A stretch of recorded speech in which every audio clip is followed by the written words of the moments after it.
shit too. You all was the one ever since my hair was me and my brothers be ballin' like all three. I can never leave my brother Mario Luke. I can tell the weather, but I can feel it in the air, rain coming soon. Oh, they talking hot, cool, and more vibe. Making shower on the block, no shampoo to the metal. What the heck is going on with y'all? It's your boy Heck, and I'm welcoming you back to the What.Da.Hecpodcast, where basketball is an art in the quarter of our campus.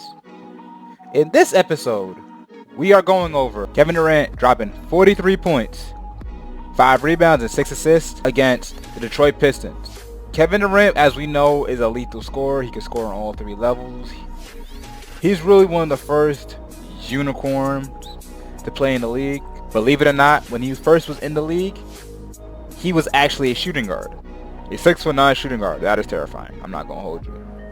And he constantly worked on his game. It's going to be interesting to go over this. Now, as I always say, don't forget to like, share, subscribe. And with that, let's get it, man. So what are the strengths of Kevin Durant? Elite size. Kevin Durant is 6'11". Even though he's listed as 6'10", 6'9", he's 6'11". There are pictures of him standing next to Boogie Cousins and guys who are actually footers, and somebody lying because they're all the same height. He can handle the rock well for his size. He can shoot extremely well. He has a high release point. It's almost like you're not even there. In his prime, he had a otherworldly burst for his size. So if you sit there and play up on him, he will do a quick cross and blow right by you and dunk the ball. And because he's 6'11", he can help. He's a solid help defender when he chooses to. Weaknesses. Frame. Because Kevin Durant is so tall, when you're dribbling with shorter players on you, it becomes difficult to dribble. Because the taller you are, the higher your dribble is. So if you're getting guarded by smaller guys, they can sit there. They used to be able to give him difficulties. 2, frame. Kevin Durant would probably put on a lot more muscle then, but he has a very skinny, slight frame. When he came into the league, he couldn't bench at 180 pounds, but I think he can bench more than that right now. And honestly, he's strong enough to stay in his spots, but guys who are bigger and stronger can still force him off his spot. 3, health and injuries. As Kevin Durant tore his Achilles, sadly. Because he tore his Achilles, he lost a lot of his bursts that he had in his prime. That he's getting a lot older, so he's not really going to beat you by blowing past you. He's going to beat you by shooting the ball over you.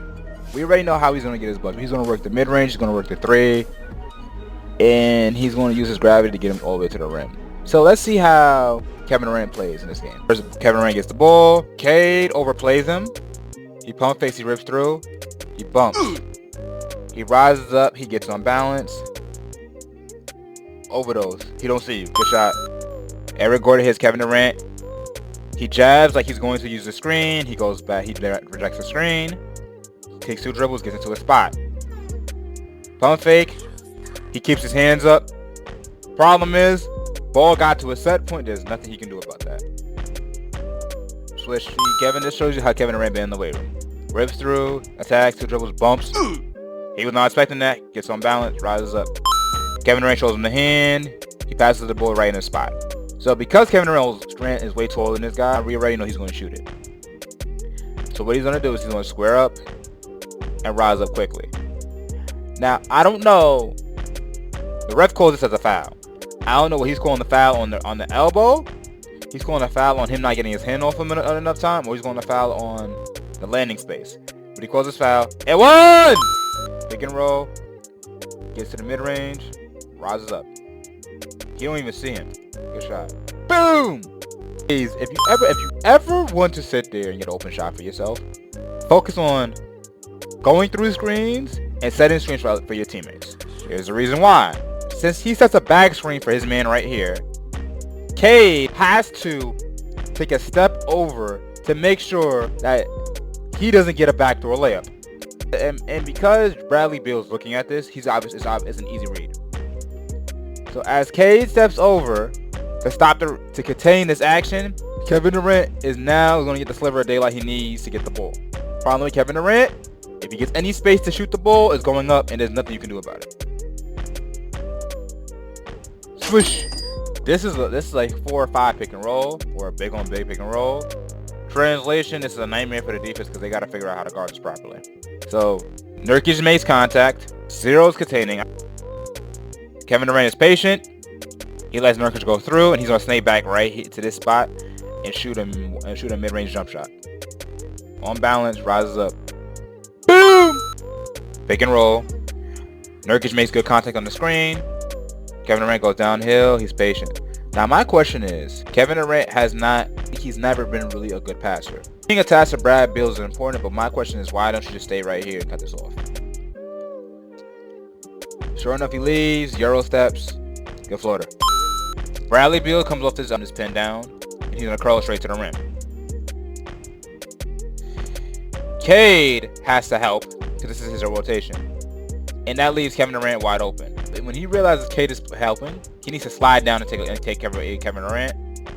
But if Grayson Allen is a great three-point shooter, then that's not the Wolves. As I always will tell you this, the difference between good teams, like teams that are playoff teams, and teams that are bad teams, is defense rotations. The Pistons do not have the offense to sit there and make up for that defense. There's a reason why they're drafting where they are. Good shot. Boom! Kevin Durant gets the ball on the wing. Eric Gordon goes through to the corner. Bradley Beal sets a screen on Royce O'Neal, I believe. Then he's going to receive a screen from Miles Plumlee.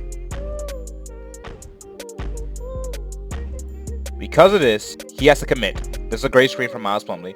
He has to commit to the ball. Bradley Beal hits Miles Plumlee. He's downhill. Now, it's the pick of the litter. Ironically enough, he makes the right decision because if he hits Eric Gordon in the corner, then by the time he makes his ball reversal, he's gonna pick up. But he hits Kevin Durant. Good shot. Boom! Good offense, y'all. The defense is in scramble mode. Royce O'Neal gets the ball. He fakes the pass to the corner to Eric Gordon. You're taught you don't want to give up a three here. But the worst thing that you can potentially give up in this layup is an easy layup. So in this situation, you make him make this pass and have him shoot the ball. But I digress. He fakes the pass, gets him to go out of position. He has to hustle back. Nurkic draws two. He hits the corner. Cade exits out. He's supposed to rotate over here, and the shot is supposed to go to Royce O'Neal. But because he doesn't exit out fast enough, good shot. Boom! Good ball movement. Gets the ball, attacks.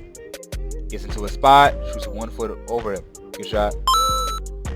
One of the things I'm explaining to you about Kevin Durant. The problem is when he gets to his spot, there's physically nothing you can do.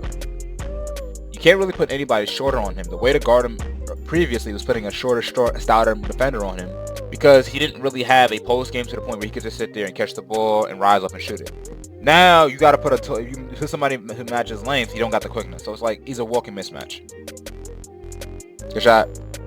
I mean, there's nothing much to say. He attacks. He goes downhill. Nobody stops the ball. He goes straight into his chest. He's in the weight room. Good leg. One thing I like about seeing about Kevin Durant's game is he's playing through contact more. Bump, back up, hit the weight room. Boom. So Kevin Durant was cooking. He finished the game with 43 points. I think the Suns ended up losing that game. One of the things I want to take away from it is Kevin Durant is a perfect example about why you need to learn how to add mid-ranges to your game. If you can master shooting mid-ranges, being a consistent scorer becomes a whole heck of a lot easier versus the ebbs and the flows of the three ball. Realistically, there's going to be games in which you're going to be able to hit 10 threes in a game. There's going to be games in which you're going to hit none. If you look at Steph Curry, his last 3 games, he couldn't buy a shot. And the problem is when you are struggling hitting shots, it makes the game a lot more difficult for yourself versus being more all around. It's not a shot at Steph Curry. I know for a fact that Steph Curry is going to have a bounce back game and he's going to drop 60. That's just how he always plays. Same thing with KD. As I'm watching his tape, he doesn't have the same burst that he used to have when he was in his younger years.